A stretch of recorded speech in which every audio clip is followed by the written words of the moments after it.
ബഹുമാന്യരായ പ്രവാസികൾക്ക് ഒരു സന്തോഷ വാർത്ത. ഇൻഷാ അല്ലാഹ് ജൂലൈ 9 കാരന്തൂർ മർക്കസിൽ നടക്കുന്ന ഗ്ലോബൽ പ്രവാസി സംഗമത്തിൽ കുടുംബസമേതം പങ്കെടുക്കാൻ ആഗ്രഹിക്കുന്ന ധാരാളം ആളുകൾ പേർ രജിസ്റ്റർ ചെയ്തുകൊണ്ടിരിക്കുകയാണ്. പ്രവാസികളെ സംബന്ധിച്ചിടത്തോളം അവരുടെ വിയർപ്പ് കൊണ്ട് ഉണ്ടായതാണ് മർക്കസ് അടക്കമുള്ള സ്ഥാപനങ്ങളും പ്രസ്ഥാനങ്ങളും വളരുന്നതിൽ വലിയ പങ്ക് പ്രവാസികൾക്കുണ്ട്. അള്ളാഹു അവർക്ക് ചെയ്ത നിഅമത്തുകൾക്ക് അവർ നന്ദി പ്രകടിപ്പിച്ചപ്പോൾ ധാരാളം ആളുകൾക്ക് ഉപകാരപ്പെടുന്ന സംവിധാനങ്ങൾ രൂപപ്പെട്ടു.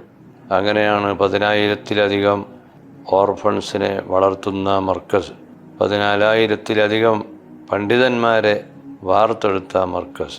ഇൻഷാ അല്ലാഹ് അവിടെ നടക്കുന്ന സംരംഭങ്ങൾ കാണാനും അറിയാനും സുൽത്താനുൽ ഉലമ ഉസ്താദ് അടക്കമുള്ള പണ്ഡിതന്മാരുടെ നേതാക്കളുടെ പ്രാർത്ഥനയിൽ പങ്കെടുക്കാനും സാദാത്തുക്കളുടെ അനുഗ്രഹങ്ങൾ വാങ്ങാനും എല്ലാമുള്ള ഈ സന്ദർഭം ഉപയോഗപ്പെടുത്തണമെന്ന് പ്രത്യേകം അഭ്യർത്ഥിക്കുകയാണ്. അള്ളാഹു തൗഫീഖ് ചെയ്യട്ടെ.